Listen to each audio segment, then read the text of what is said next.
Contextual presents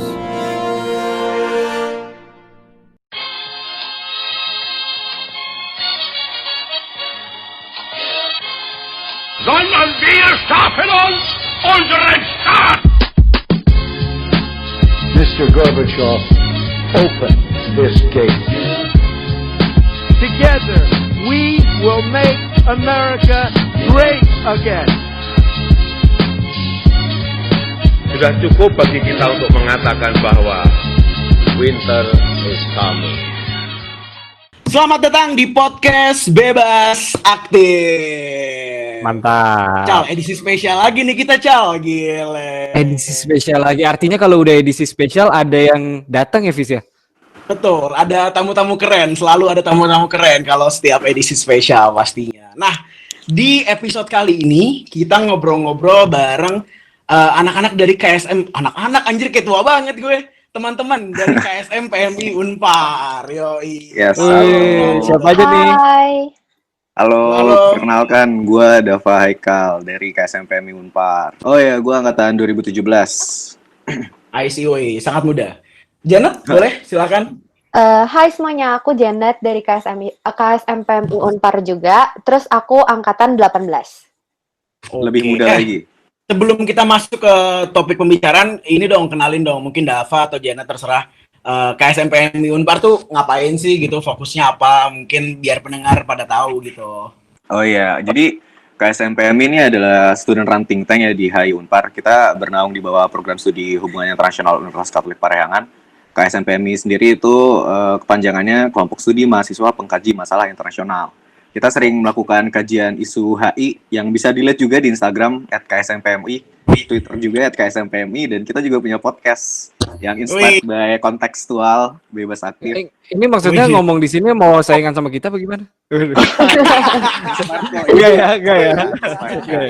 Agak agresif anaknya, sorry. Agresif sekali, Bapak. Sabar. Iya, podcast Kanopi KSMPMI.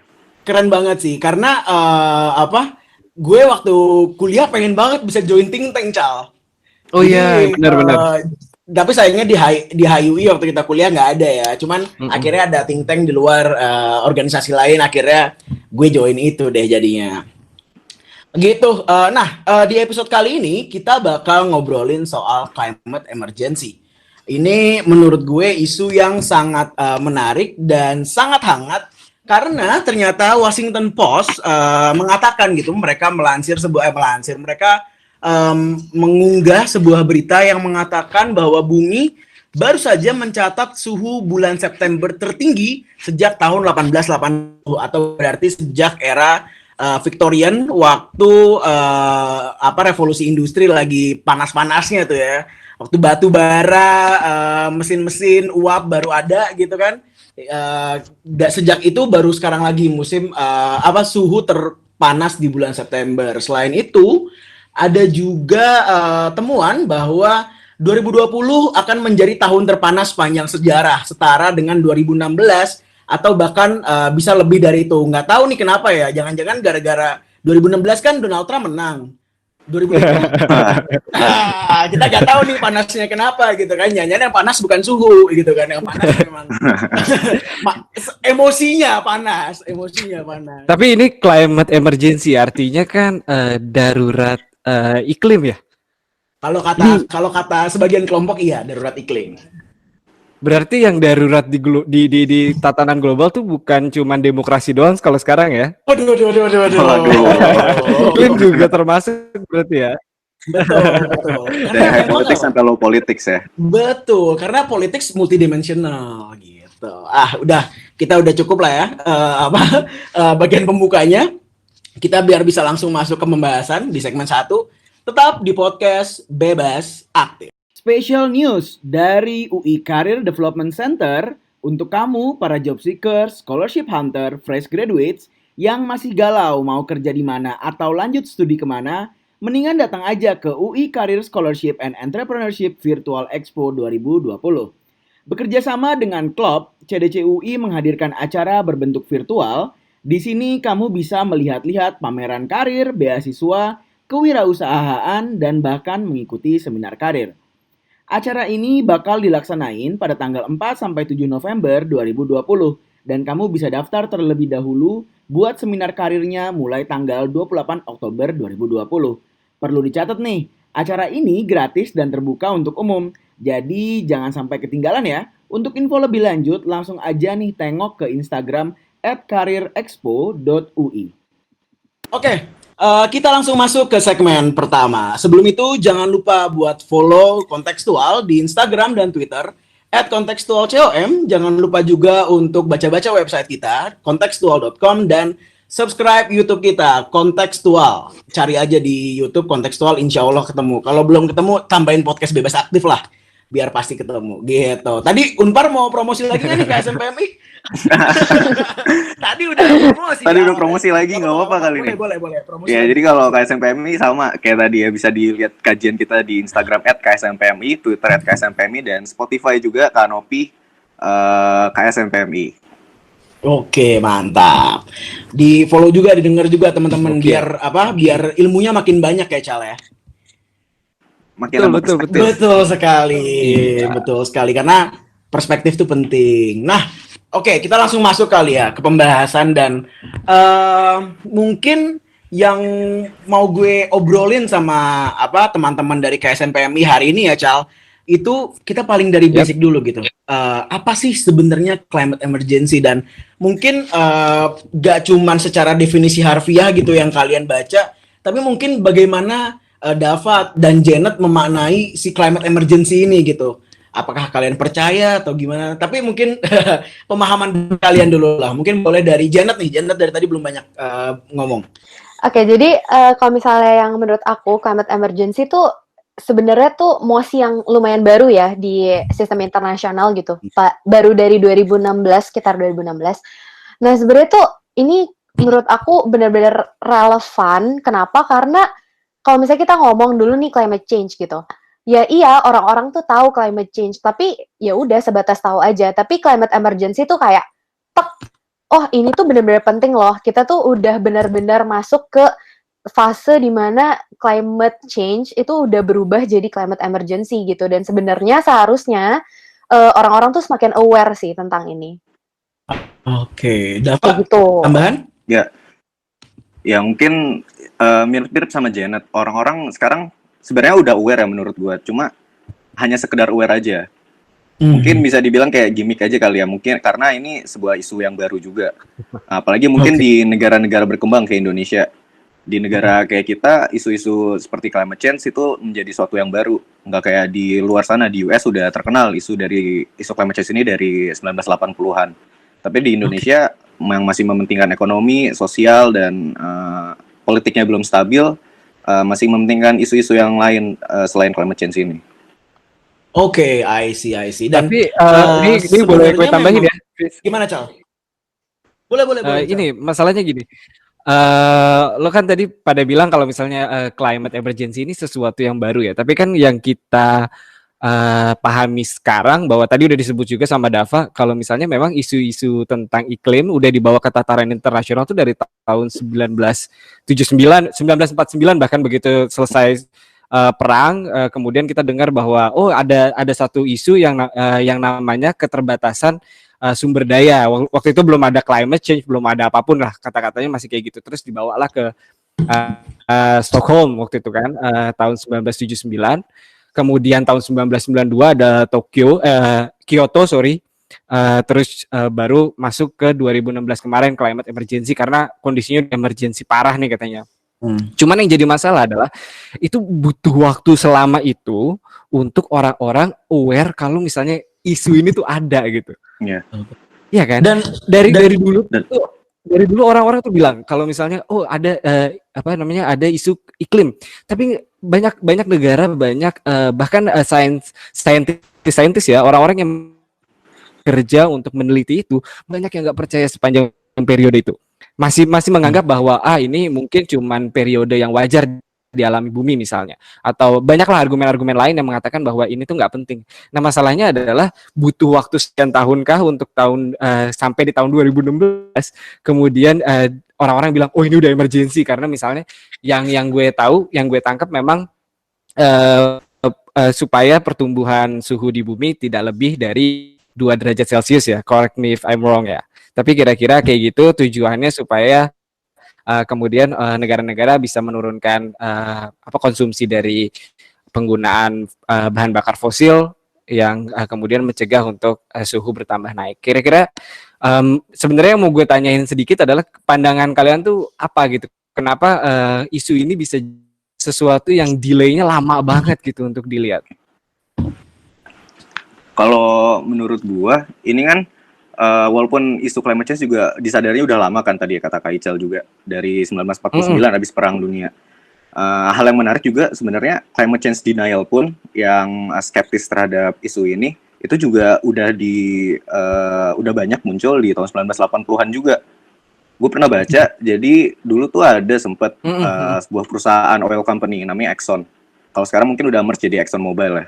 Jadi di 1980 tuh Exxon nge-hire a group of scientists buat meneliti apakah climate change ini beneran ada dan apakah fossil fuels ini beneran menjadi penyebab utama dari climate change ini. Lalu grup saintis itu balik memberikan penelitiannya kepada eksekutif Exxon dan ya memang terbukti fossil fuels itu menjadi penyebab menyumbang gas emisi terbesar yang merusak atmosfer kita. Menjadi salah satu penyebab climate change. Climate change itu beneran ada, sea level bakal naik, Antartik bakal melting. Cuma dari hasil penelitian saintifik itu, Exxon malah memutarbalikkan faktanya. Karena kalau misalnya pun isu climate change itu dianggap serius pada masanya. Exxon yang bergerak di bidang sumber daya, terutama menggunakan fossil fuels, itu kan bakal kena rugi. Karena salah satu pemasukan utama mereka, profit mereka dari fossil fuels, oil. Kalau ada regulasi yang membatasi, profit mereka bakal berkurang. Nah, ini yang membuat Exxon menjadi salah satu yang bisa dibilang vokal menjadi climate change denial. Dan ini menumbuhkan bibit-bibit climate change denial lainnya. Iya. Jana ada tambahan nggak? Sebenarnya kalau misalnya menurut aku sih bukan cuma kayak praktek-prakteknya ya, tapi ini tuh jadi kayak kebiasaan aja, kayak dianggap, oh ya udah nggak apa-apa lah, orang kita juga belum berasa banget apa efeknya gitu. Jadinya kenapa lama banget ya, karena orang-orang ngerasa, oh ya nanti juga lebih baik, kayak yang tadi Kak Ical bilang, ini cuma satu fase yang nanti ya udah buminya bakalan lebih baik lagi gitu. Tapi balik lagi sih, menurut aku tuh in the end of the day kebiasaan orang-orang buat hidup di tengah sesuatu yang emang berdampak langsung ke climate change juga gitu.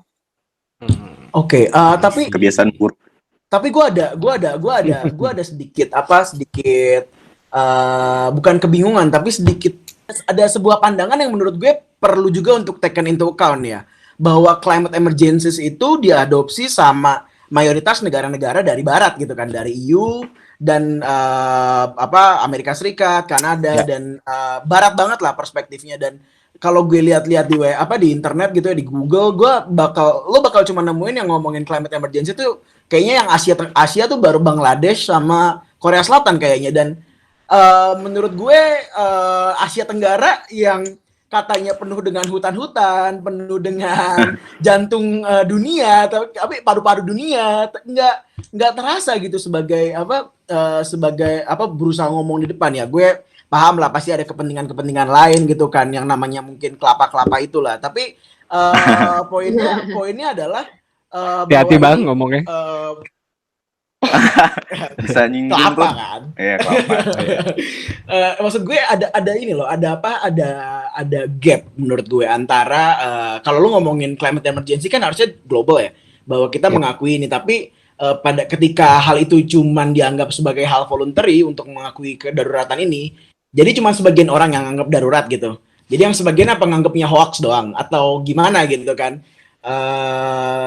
Terus itu satu. Terus yang kedua yang mau gue perhatiin juga dari fakta-fakta perihal climate emergency adalah justru kekhawatiran soal kerusakan lingkungan itu datang dari local community, indigenous bahkan ya levelnya, di dalam hutan Amazon, di Baduy, di manapun lah, itu datangnya dari indigenous biasanya. Jadi mereka khawatir. Di Kalimantan, gue pernah nonton Islands of Faith ya kalau nggak salah, di mana di Netflix. itu ya datangnya memang dari kelompok indigenous rather than level yang pemerintahnya gitu ya kalau di Indonesia terutama. Dan ini jadi penting, apakah yang peduli cuman indigenous dan orang barat itu, sedangkan yang di apa yang baru aja diledek ya sama netizen Twitter, kelas menengah ini malah nggak peduli soal climate emergency. Oke lah, kita ngomongin soal climate emergency, tapi at the end kita juga tidak berusaha untuk mengurangi gitu. Kalau yang dibilang nyata bener langkahnya ya cuma negara barat dan indigenous community. Kalau gue sih ngelihatnya kayak gitu. Itu fakta yang terjadi soal isu climate emergencies, dan menurut gue siapapun yang mengambil kebijakan itu perlu pertimbangkan gimana caranya biar yang di luar dari kelompok itu juga bisa menyadari climate emergencies itu beneran ada gitu sih kalau gue ngelihatnya soal isu-isu climate emergency. Dan gue juga mau nambahin kali ya, penting juga ada beberapa prediksi kayak ada yang 12 tahun lagi katanya irreversible per tahun 2030, climate emergency juga irreversible, 2050 kita bisa kehilangan sumber daya minuman. Iya, air bersih kekurangan dan segala macam. Jadi memang kalau misalnya itu based on science dan if it's true ya berarti kita tinggal wait and see sih kalau menurut gue, karena I think there's no going back man. Di titik ini ngomongin 12 tahun lagi lo tiba-tiba berubah gaya hidupnya, it's almost impossible menurut gue. I might be wrong sih. Ical ada tambahan, Cal? Ini menarik sih sebenarnya isu yang lo angkat, karena tadi lo udah bilang tentang adanya gap antara negara-negara yang mengusulkan, terus juga adanya kecenderungan untuk ini diragukan gitu sebenarnya tujuannya tuh untuk menyelamatkan bumi atau untuk tujuan-tujuan yang lain. Cuman ketika lo berbicara seperti itu, yang jadi menarik untuk dibahas lebih lanjut adalah tentang, kan tadi udah ngebahas tentang gap ya, tentang bagaimana kaitannya antara si climate change ini, climate emergency ini terhadap ekonomi, pertumbuhan, terus juga kondisi, kemudian bagaimana sebuah negara itu bisa survive in terms of economy ya. Nah itu menjadi sesuatu yang menarik gitu. Kira-kira gue pengen nanya justru ke teman-teman yang datang hari ini nih. Kira-kira menurut kalian tuh gimana sih posisinya? Apakah memang climate change ini atau urusan iklim ini menjadi sesuatu yang sangat bertentangan banget dengan ekonomi? Apakah mereka emang saling berada di sisi yang berbeda, atau sebenarnya mereka bisa dilihat sebagai satu koin yang sama aja gitu, cuman di sisi yang berbeda? Menurut kalian gimana tuh? Dari Dava boleh? Janet dulu mungkin ya. Oh, Janet, oke. Jadi kalau misalnya menurut aku sih sebenarnya kalau misalnya sekarang nih kita lihat tuh emang iya seolah-olah mereka tuh misalnya kalau misalnya bisnisnya mau maju, ya udah mereka bakalan ngerusak lingkungan. Tapi sebenarnya balik lagi sih, kayak walaupun kejadiannya sekarang kayak gini, sebenarnya bisa aja buat berjalan beriringan. Sebenarnya bisa aja kalau misalnya kita tahu kan banyak banget sekarang mulai muncul nih sustainable business yang oke, dia akan gain profit tapi tetap memperhatikan lingkungannya gitu. Cuma ya emang buat perusahaan-perusahaan, apalagi perusahaan besar, kayaknya tuh masih long way to go lah untuk sampai di titik dimana ketika mereka gain profit, mereka juga ngejaga lingkungannya, kayak gitu sih, kalau misalnya menurut aku. Itu mungkin sustainable business yang tadi Janet bilang, itu juga lagi terkenal sekarang di kalangan pebisnis. Mungkin ada istilah namanya filantropikapitalis. Ya. Secara definisi itu kan way of doing philanthropy, tapi dengan menggunakan skema-skema bisnis yang mencari profit sebenarnya. Itu bisa memanfaatkan CSR ataupun social fund. Ini kayak yang dilakukan sama Exxon juga kan. Exxon sekarang CSR-nya atau social responsibility mereka itu menggaungkan perbaikan iklim dunia dengan mengurangi penggunaan fossil fuels. Tapi di saat yang bersamaan, sebenarnya mereka yang menyebabkan hal itu terjadi. Itu filantro kapitalis kan biasanya kayak gitu. Dia menyelesaikan masalah yang sebenarnya mereka adalah penyebabnya.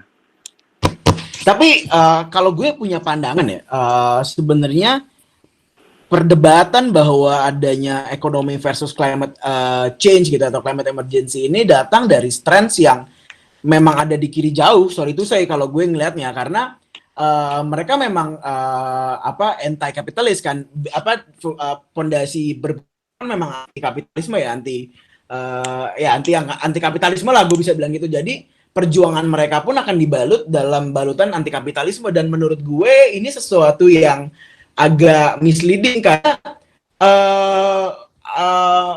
oke, ada bisnis yang unsustainable, ada bisnis yang buka hutan hujan, ada bisnis yang ngeruk tambang tanpa memikirkan dampak lingkungan. Tapi toh in the future ada kok bisnis yang sebenarnya kalau kita buka gitu ya buat private itu akan mendorong keramah lingkungan itu misinya tanpa harus mengurangi nilai-nilai ekonomi surplusnya gitu. Kayak misalnya let's say pembangkit listrik tenaga bayu dibuka untuk private companies misalnya di Indonesia.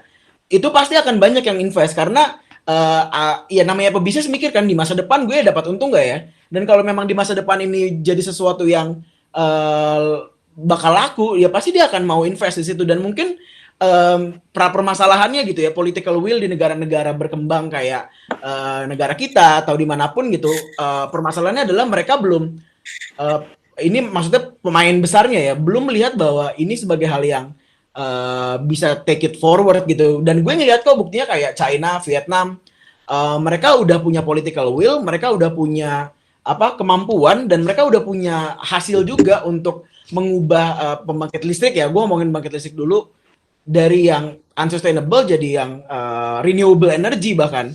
Dan sebenarnya berarti kalau yang so-called undemocratic aja bisa ngelakuin itu, masa yang demokrasi terbatas nggak bisa sih?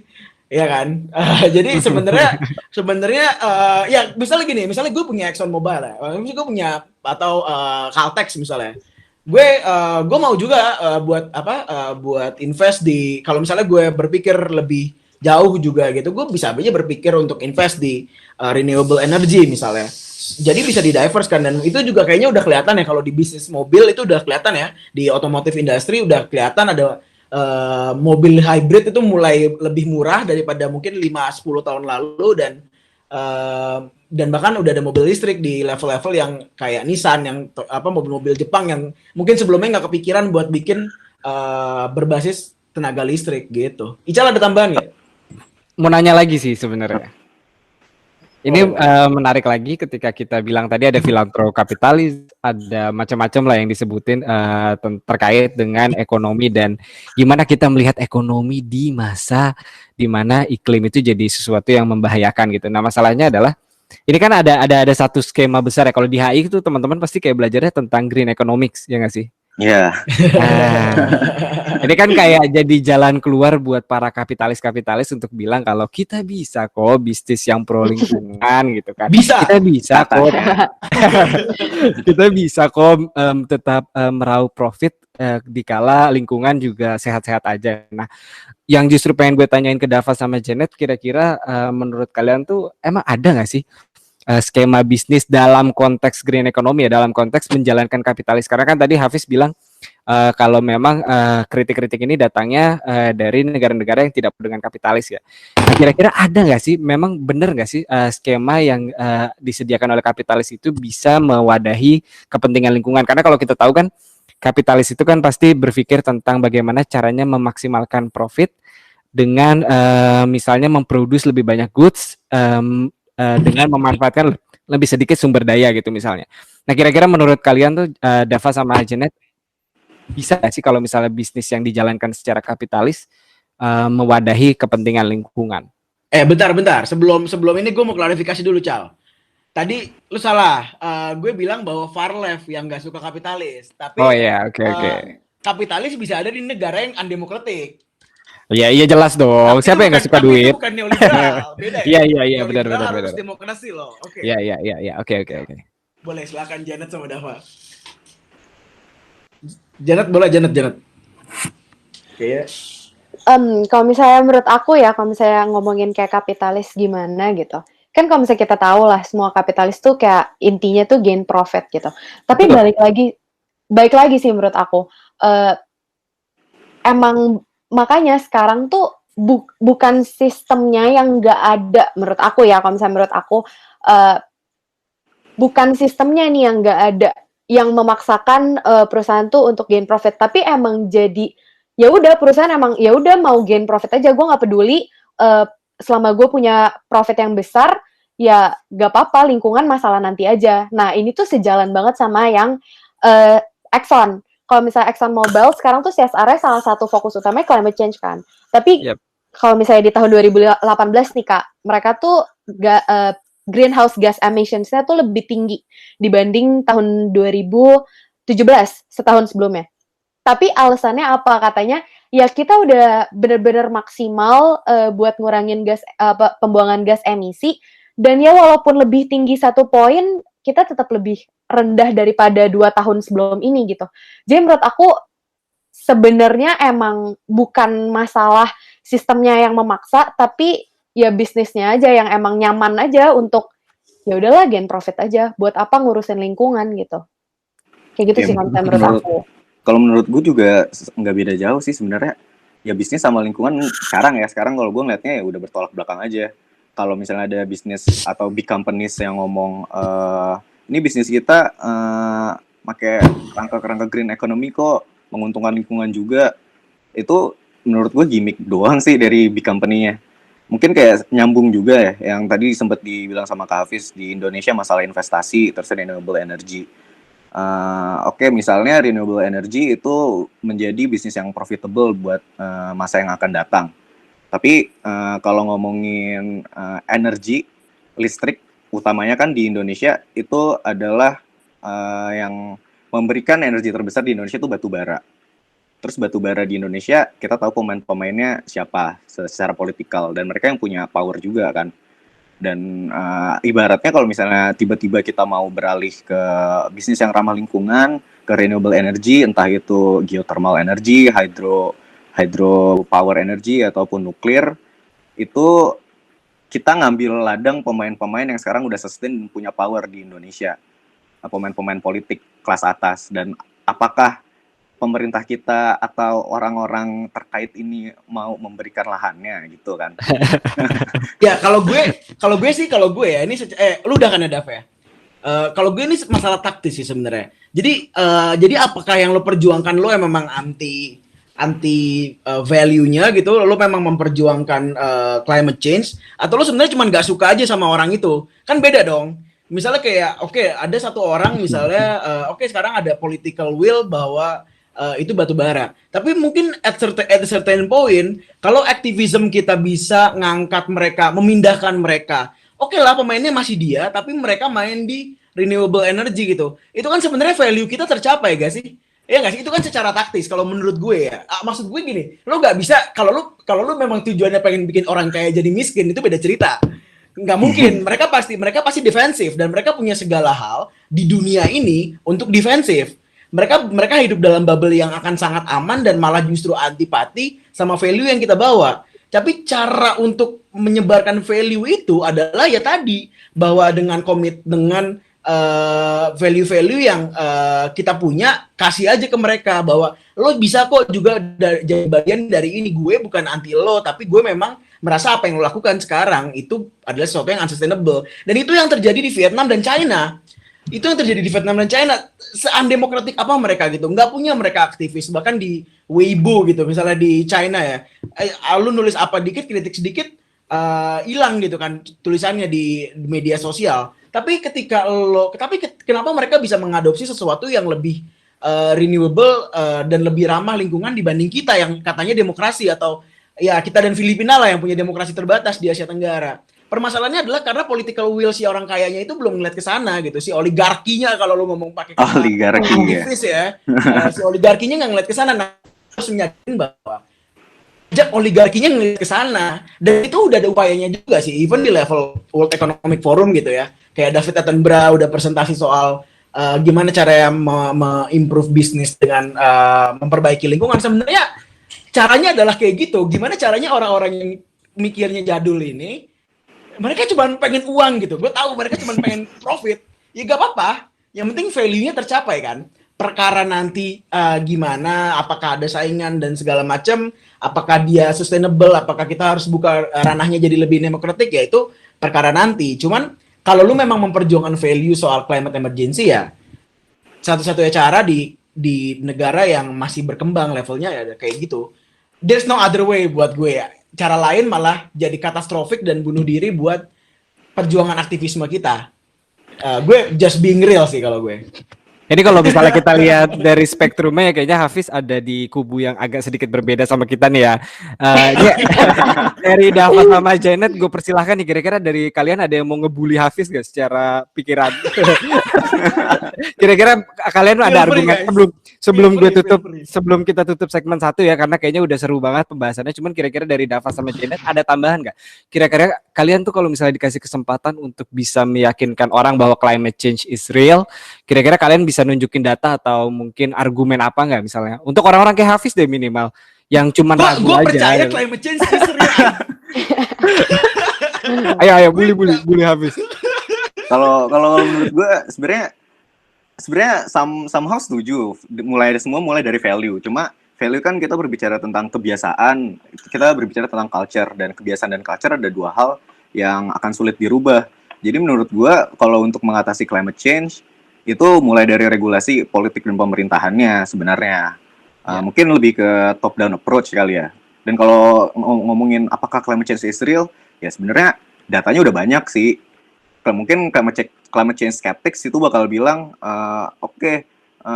climate change emang udah bakal ada dan kita nggak bakal bisa ngapain lagi kita menyelesaikan masalah itu. Cuma kan itu logikanya sama aja kayak lu manusia, lu sakit nih, lu kolesterol, lu asam urat, darah tinggi.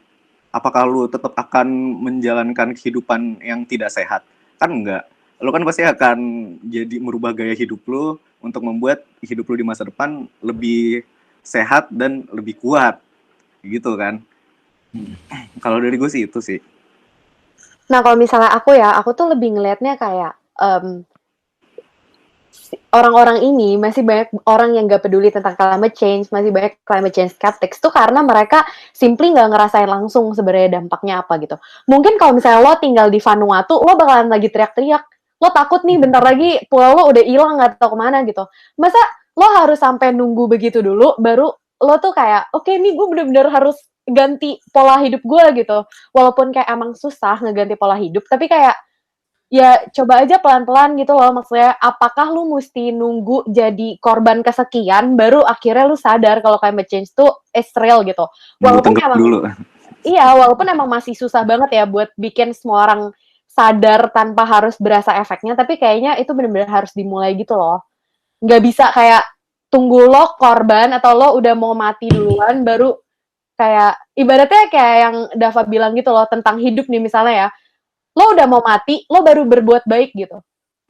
Sebelum lo mati ya udah terserah gue aja mau ngapain. Sampai endingnya gue mau mati baru nih gue berbuat baik, kan sebenarnya sama aja kayak gitu. Kayak gitu sih kalau menurut aku. Tuh Fis, dengerin, ini kan kita orang-orang yang lebih mendekati usia 30, tadi diingetin loh penyakit rematik. Enggak, kalau gue ini lo mau respons gak Cal atau gue nih? Ya, boleh lo. Oke. Jadi sebenarnya gini ya, yang karena gue adalah seorang konservatif sekuler ya, right wing sekuler. Gue tuh punya temen ngobrol, bahkan gue follow akun-akun dari luar ya, memang cukup climate change skeptics gitu ya. Teman-teman gue tuh ibaratnya kayak Nigel Farage lah, posisinya gitu, atau Trump gitu ya. Yang mungkin orang banyak Indonesia tahu tuh pasti Trump. Pandangan mereka tuh sebenarnya sederhana, bahwa climate change itu bukan soal apakah dia belum ngerasain atau dia udah ngerasain atau belum, tapi malah dia ngerasa kalau pertama adalah berangkat dari liberty itu, kalau mereka bahwa fondasi mereka adalah individual liberty itu udah nggak bisa diganggu gugat, apa yang dia mau itu rasional atau tidak harus diberikan tanpa selama tidak mengganggu orang lain. Itu penting banget buat mereka. Dan yang kedua adalah karena mereka juga sangat percaya dengan Tuhan ya. Maksudnya ya sekuler dalam konteks public politics gitu ya, public sphere. Tapi di konteks private sphere mereka sangat percaya dengan tadi agama dan segala macam, mereka jadi punya pandangan bahwa ya this is how humanity works, dan apapun yang terjadi ya itu kehendak Tuhan gitu kan. Makanya ada yang sampai anti-vax dari golongan itu ya. Jadi cuman climate change doang, mereka bukan berarti karena dia orang lain ngerasain dia enggak jadi dia enggak peduli, tapi yang kalaupun dia kena dampaknya dia akan tetap senang gitu, ngerti gak? Karena dia tadi ada kepercayaan dengan Tuhan yang sangat kuat di ranah private-nya itu 2. Dan yang ketiga yang paling penting adalah ini yang cukup ekstrim ya, dan menurut gue kadang jadi masuk akal tapi kadang juga enggak, adalah bahwa even if we go to extinction, we will itu adalah cara bumi healing itself gitu. Dan logika yang dipakai adalah bisa kayak Chernobyl misalnya. Chernobyl sebelum ditinggal puluhan tahun sama manusia gitu ya, sebelum nggak ada orang, itu kan udah beton, udah semen semua gitu kan, nggak ada hutan. Dan 30 tahun fast forward sekarang 80-an kan, ya 30 tahun lah. Itu sekarang udah jadi tumbuh lagi hutannya, udah ada lagi biodiversity. Dan kalau misalnya dari mereka ya, kalaupun if we go into extinction because of climate change, if climate change is real, then we will somehow recover, manusia akan recover lagi later ketika semuanya hilang gitu. Dan itu akan menjadi sesuatu yang ya udah, itulah sudah jalannya. Jadi lo gak bisa argue dengan argumentasi yang lo bawa ke mereka, karena mereka somehow punya balasan untuk itu gitu. Satu-satunya cara untuk mengajak mereka bahwa oke, climate change is something bla bla bla, ada terjadi pemanasan global, adalah untuk gimana caranya bahwa ini tetap dalam ranah individual liberty mereka, tetap dalam ranah bahwa ini adalah kehendak Tuhan ya, gimana kita caranya, mungkin lewat gereja-gereja, lewat masjid-masjid gitu ya bahkan. Jadi karena gue ada di sisi tengah kanan, ketika gue ngobrol sama mereka, gue jadi punya pandangan bahwa oh, this is how you see the world.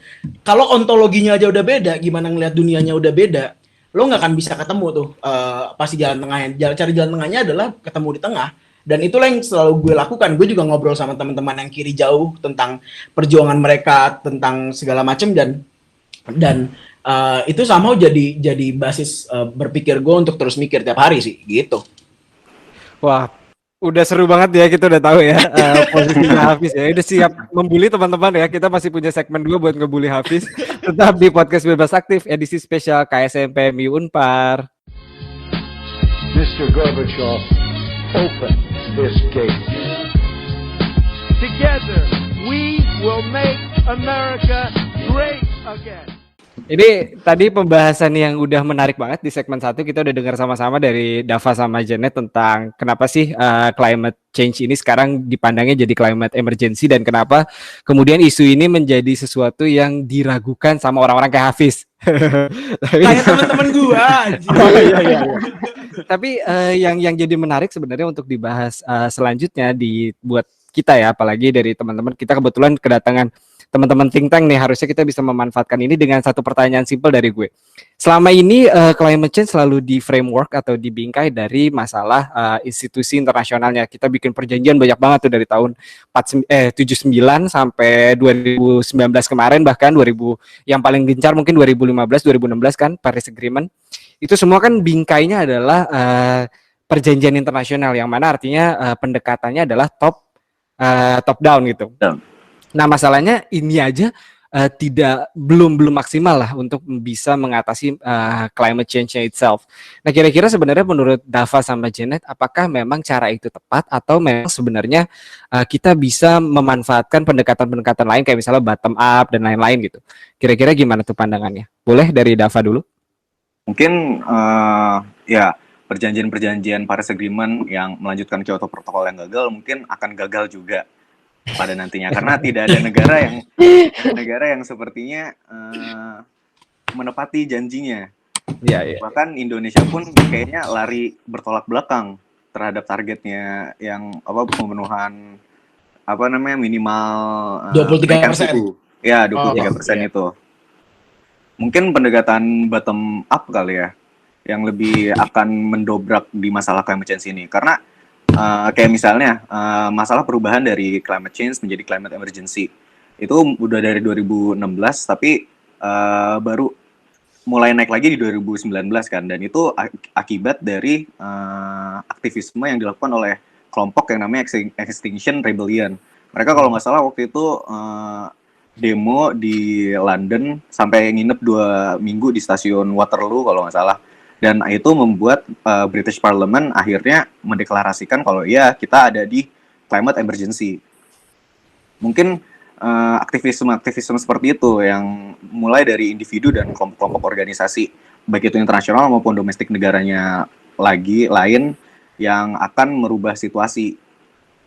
Kalau misalnya dari institusi internasional kayaknya akan lebih susah sih, kecuali kalau mungkin ntar ada regulasi atau yang menggaungkan renewable energy dari kalau sekarang kan yang paling terkenal mungkin nuklir ya, cuma nuklir kan itu isu yang sensitif di internasional, walaupun skala persenan untuk membuat nuclear weapon dan nuclear energy itu berbeda. Cuma kita punya non-proliferation treaty yang ya itu bisa dibilang sensitif banget lah buat negara-negara. Oke, artinya pendekatan lebih ke bottom up, terus misalnya dengan aktivisme ya, Fis, kalau nggak salah gue dengar lu pengen bikin ormas tentang lingkungan ya, Front Pembela Lingkungan apa kalau nggak salah kemarin? FPL. Front Pembela Lingkungan mah FPL anjir. Tapi udah ada lagi atau cukup sampai situ, Dava? Gue sampai situ dulu sih. Coba dilanjutin sama Janet. Kira-kira gimana? Sebenarnya kalau misalnya menurut aku ya nggak bisa dibilang yang mana yang lebih penting. Tapi mungkin yang lebih efektif tuh pasti dari bottom up. Kenapa? Karena kalau misalnya top down kita tahu lah kalau misalnya kita tahu international law itu nggak ada yang binding kan. Kalaupun binding, akhirnya terserah negara itu mau ngapain. Terserah states-nya itu mau apa. Bahkan kalau misalnya di Paris Agreement, di Nationally Determined Contributions, aku tuh pernah denger gitu. Jadi kayak, mereka kan harus ngelaporin kan, tentang gas emisi mereka gitu. Dan bahkan ini jadi ajang transaksi juga buat negara-negara kayak, oke, negara gue kelebihan nih gas emisinya. Iya. Boleh gak sih kayak ya udah gue beli aja, dia jadi ibaratnya tuh fake report gitu loh. Dan ya negara terserah dia endingnya mau report apa enggak, mau fake report apa enggak. Tapi balik lagi, gak mungkin gak ada hukum internasional atau perjanjian internasional yang ngatur tentang itu. Jadi ibaratnya tuh cuma kayak ya kalau one day ada masalah ini at least ada nih hukumnya gitu. Kita pernah ngomongin nih, kita pernah ada convention-nya gitu. Tapi kalau misalnya bottom up ya ibaratnya itu cara paling mudah untuk mendesak baik masyarakatnya, baik bisnisnya, baik pemerintahnya di dalam policy making gitu. Kalau misalnya menurut aku, dan kayak bottom up tuh cara yang ya ibaratnya ya kita mulai aja dari diri kita, terus kita desek nih mereka-mereka biar ikutan sadar kalau misalnya kita tuh maunya gini loh, kayak gitu. Dan menurut aku kalau misalnya masyarakatnya terus-terusan demand itu, dan terus-terusan coba dikit-dikit untuk ngubah cara hidupnya, endingnya pemerintah mau gak mau bisa dengerin sih. Itu kalau menurut aku. Mungkin bukan paling mudah, tapi paling visible kali ya? Iya, bener, paling visible. Ini Hafiz ada sanggahan, soalnya kan tadi Dava sama Janet udah bilang kalau misalnya top down, bottom up itu sebenarnya dua hal yang penting untuk membawa climate change. Apakah menurut Hafiz dua-duanya tidak sama pentingnya? Kalau buat gue tuh yang penting cuman gimana ya? Bahwa kita harus punya transnational vision ya about climate change. Gue akan ngomong di climate change ya levelnya. Tapi transnational movement of climate change or climate emergency menurut gue itu penting. To the point that kita bisa agree di at least lowest common denominator ya, di hal yang paling bisa kita akui bersama lah. Apa sih tadi? Mungkin misalnya sama-sama pakai energi nuklir misalnya, atau sama-sama pakai tenaga bayu gitu. Hal-hal yang mungkin nggak sensitif, nggak ribet dan nggak mengganggu status quo dulu gitu. Itu cara pertama dan paling visible. Nah, ya tadi pakai pembangkit listriknya apa? Karena yang paling besar adalah di pembangkit listrik. Sejujurnya sama palm oil ini juga isu yang sensitif kan di negara kita. Dan gimana sih caranya misalnya mau pakai cara sawit baik atau misalnya mau pakai Jadi Sawit baik.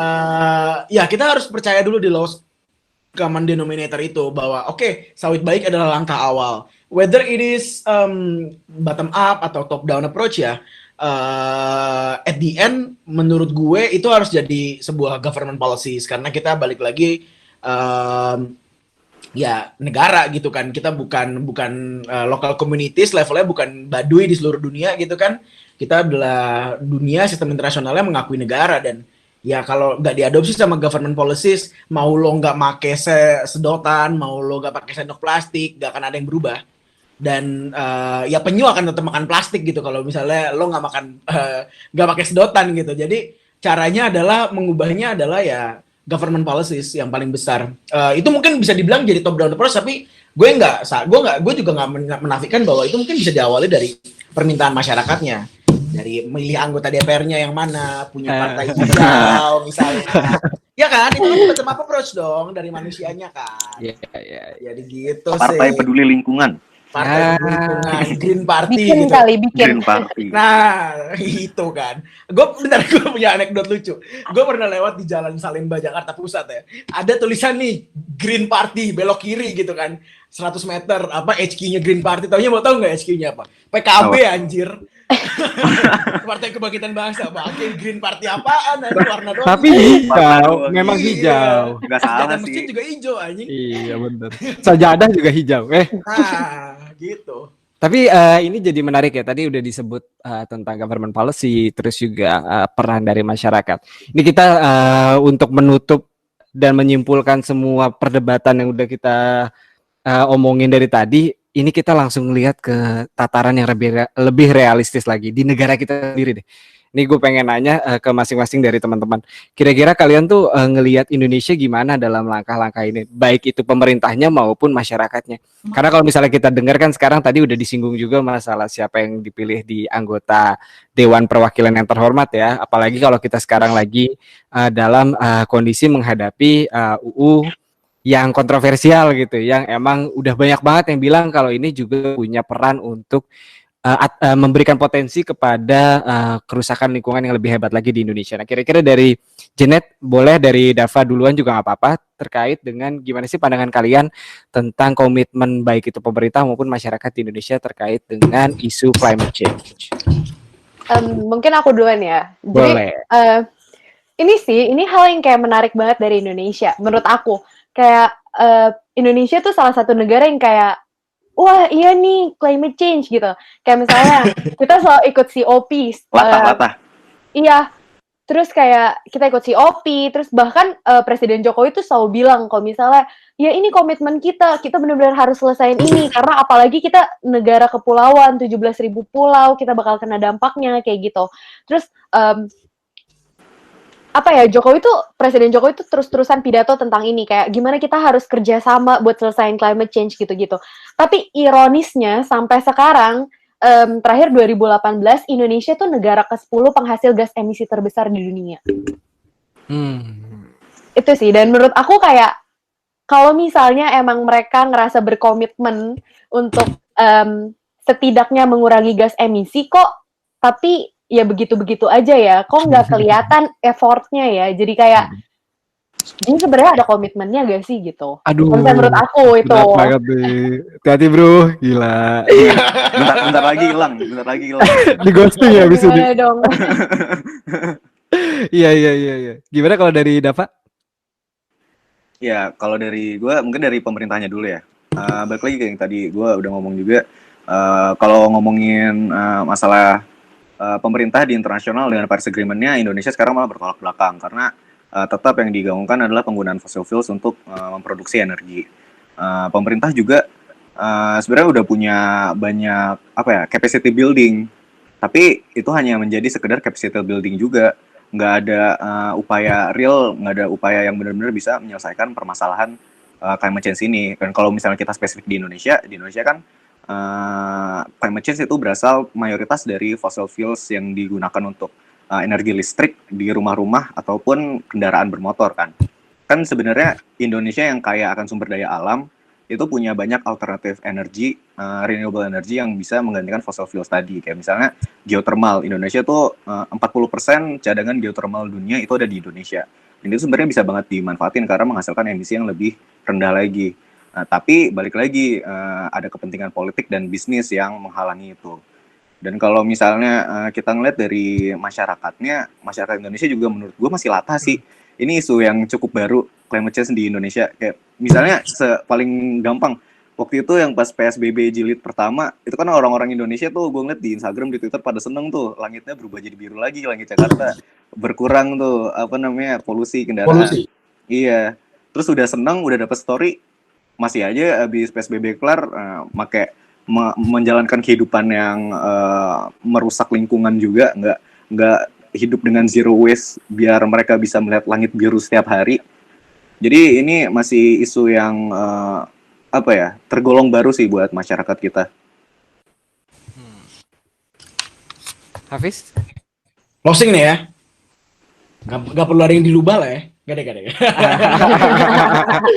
Yang perlu dirubah cuman kepala kau aja. Enggak, tentu adalah. Cuman kalau gue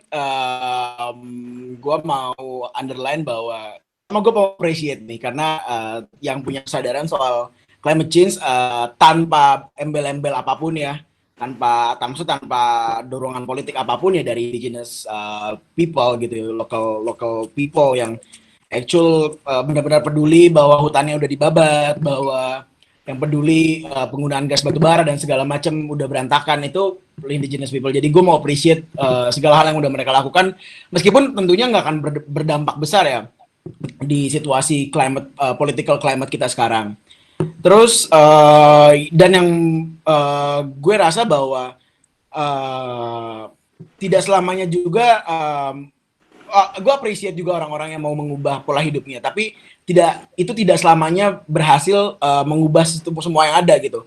Bahwa apakah pemerintah jadi tergerak, mungkin bisa, tapi ya itu nggak akan pernah bisa mengubah sesuatu kalau lo doang gitu yang ngelakuin, atau lo dan teman-teman lo yang paling keren doang gitu yang ngelakuin.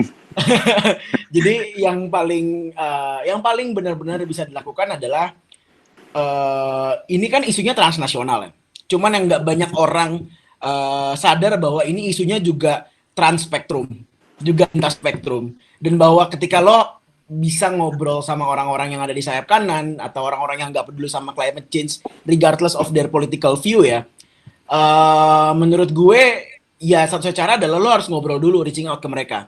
Dan kalau lo udah bisa ini jadikan lintas spektrum, lebih gampang bikin lintas negaranya daripada lintas negara dulu spektrum. Karena ketika lintas negara mungkin pejabatnya ganti, kepeduliannya beda kan. Tapi ketika ini jadi lintas spektrum, ini jadi ada di seluruh, ya kalau misalnya pakai istilahnya zaman Orde Baru, ada di GBHN negara lah. Jadi apapun siapapun yang naik gitu kan, jadi bisa terus terus berjalan programnya kayak proyek infrastruktur lah. Tapi kan kalau dulu yang naik sama aja, udah pasti. Ya nggak apa-apa, selama ada di GBHN kan. Makanya yang penting adalah gimana cara ini jadi isu lintas spektrum. Nggak cuma isunya PKS doang misalnya kalau di Indonesia, atau isunya PSI doang, tapi juga semuanya harus sama-sama gitu. Dan ya kan yang pada akhirnya katanya kan yang ngerasain seluruh dunia kan, ya kenapa kita nggak bisa lintas spektrum, kecuali kalau lo emang cuma pengen masturbasi intelektual aja dan berasa keren dibanding yang ada di seberang. Nah itu gue udah nggak bisa berargumentasi apa-apa lagi sih kalau udah kayak gitu dah kalau dari gue. Ada kata-kata terakhir Dava, Janet, sebelum kalian meninggalkan podcast Bebas Aktif maksudnya? Boleh? Kata-kata terakhir apa ya? Cintai lingkungan, dah itu aja kali ya.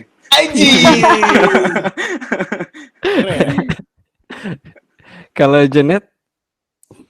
Apa ya kata-kata terakhirnya?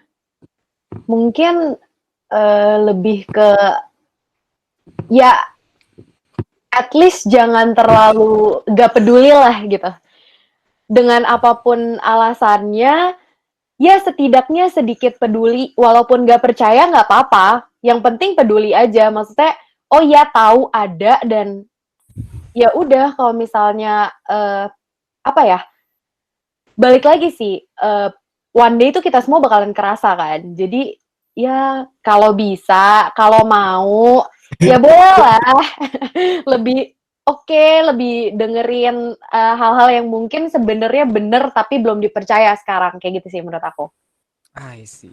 Hafiz sudah nggak perlu ya closing statement ya. Cukup lah. Keren. Jadi segitu aja kali ya. Keren banget. Podcast Bebas Aktif edisi spesial KSM PMI Unpar kali ini. Terima kasih buat teman-teman udah mendengarkan sampai akhir. Buat teman-teman yang mau ngecek kanal-kanal sosial media, silahkan cari di Google. Gue nggak akan nyebutin satu-satu. Sampai ketemu di episode podcast berikutnya. Bye-bye. Bye, Thank you. Bye.